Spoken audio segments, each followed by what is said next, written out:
cara memfollow up marketing. Nah, teknik cara memfollow up atau cara memfollow up penjualan adalah sebuah alternatif teknik, terutama ketika kita mengalami frustasi ketika banyak pembeli yang sudah berminat tetapi tidak berujung closing. Nah, teknik ini perlu teman-teman kuasai, terutama ketika teman-teman mempersiapkan proses WhatsApp marketing.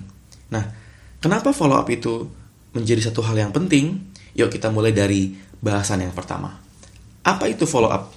Follow up adalah satu tindakan untuk mengingatkan prospek atau calon pembeli atau calon buyer yang berminat dengan produk kita atau produk Anda tetapi masih belum menghasilkan transaksi atau belum membuat transaksi atau belum transfer ke rekening kita. Itu adalah follow up. Nah, mengapa proses follow up penting? Tujuannya adalah agar kita segera mendapatkan jawaban pasti.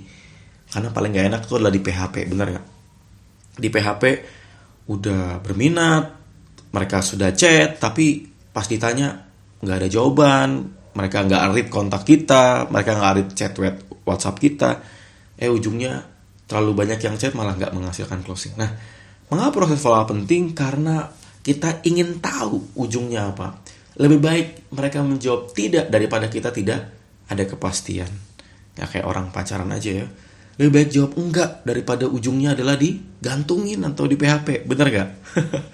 Nah, poin ini penting untuk selling juga. Sehingga tujuannya agar kita segera mendapatkan jawaban pasti dari apa yang kita tawarkan. Dan tentunya menghasilkan transaksi atau sales atau menghasilkan transferan. Itu poin pentingnya, menggunakan proses follow up. Nah, tips follow up. Dalam melakukan langkah follow up, langkah penting dan tips yang perlu teman-teman awali adalah buang perasaan gak enak. Buang perasaan, saya gak enakan nih ke calon prospek. Enggak, itu gak boleh. Kenapa? Sebab perasaan seperti itu membuat kita jadi males untuk melakukan langkah berikutnya atau langkah follow up. Nah, poin ini perlu teman-teman perhatikan bahwa kalau teman-teman mau follow up, jangan malu, jangan takut, bahkan jangan takut gagal. Pokoknya bodoh amat. Intinya adalah kita harus tahu kepastian dari calon prospek kita. Intinya kita pengen tahu mereka ujungnya beli atau enggak. Jangan sampai kita di PHP-in mulu, bener? Nah, follow up ini penting terutama teman-teman yang jualan online. Bahkan teman-teman yang asuransi, MLM atau apapun itu. Ini penting sekali. Nah, saya akan coba jelaskan 5 cara follow up yang baik, terutama buat teman-teman yang menggunakan WhatsApp marketing. Oke, ada 5 poin yang teman-teman bisa coba terapkan. Yang pertama, menggunakan nama. Sapa menggunakan nama calon buyer kita. Yang kedua, ingatkan promo yang kita berikan, atau promo yang ada, atau promo yang sedang berlangsung atau berlaku. Yang ketiga, gunakan japri via WhatsApp. Yang keempat, persiapkan jeda waktu. Yang kelima, gunakan teknik closing. Nah, kita bahas satu persatu ya. Yang pertama, sapa menggunakan nama dari calon buyer atau calon pembeli. Kenapa? Karena penggunaan nama lebih personal, lebih intimate, lebih personal approach untuk meningkatkan potensi closing lebih besar dibanding kita hanya tanpa menggunakan nama.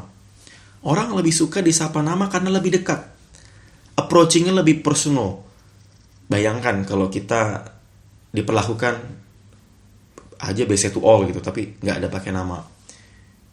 Itu jadi seakan jauh seperti cold market gitu.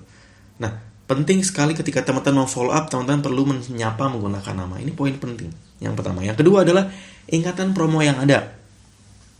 Banyak promo yang bisa kita lakukan di materi-materi berikutnya, dan sebelumnya teman-teman bisa melihat beberapa contoh yang kami lakukan. Promo perlu diingatkan untuk memperbesar terjadinya closing. Kenapa? Karena seringkali pembeli closing jika ada promo. Mas, kalau nggak ada promo gimana? Nggak masalah. Tetapi kalau teman-teman lagi ada promo, misalnya promo free ongkir, promo diskon, apapun, ingatkan promo itu.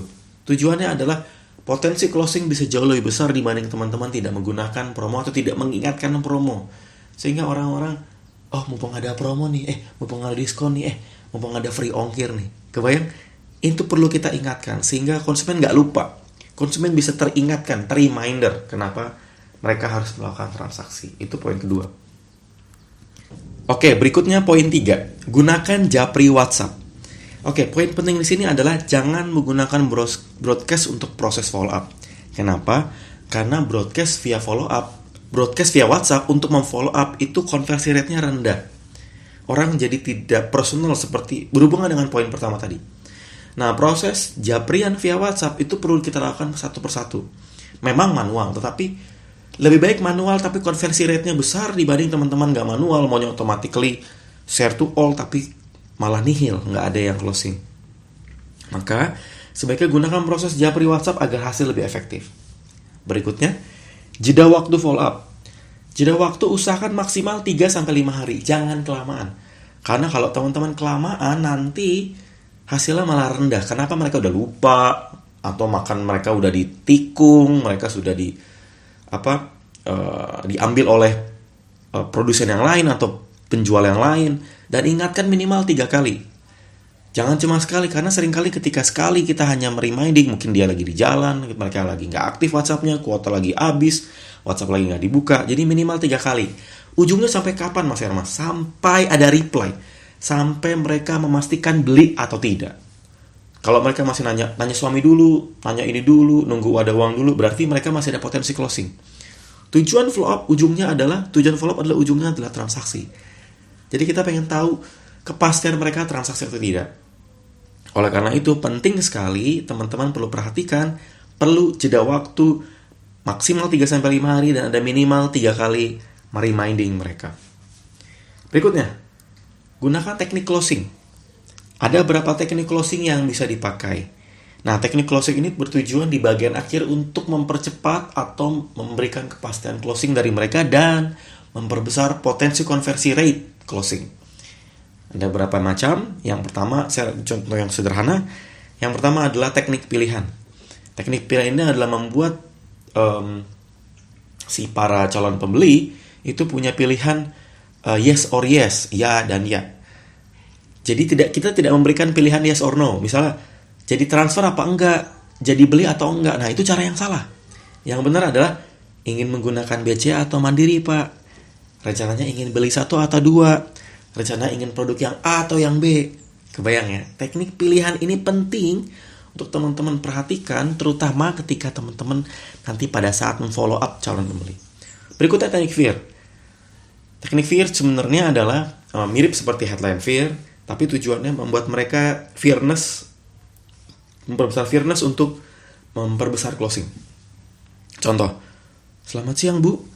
Di chat WhatsApp ya, karena promo akan ditutup, rencananya mau beli saat promo atau harga normal. Sambil diinfo, harga promo segini, harga normal segini. Harga normalnya coret berapa harga promonya.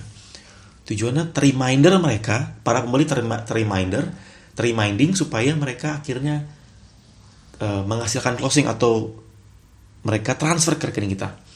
Nah, tujuan follow up ini di bagian teknik closing adalah membuat mereka pilihan untuk tidak closingnya jadi lebih sedikit, lebih minim, sehingga closing lebih besar.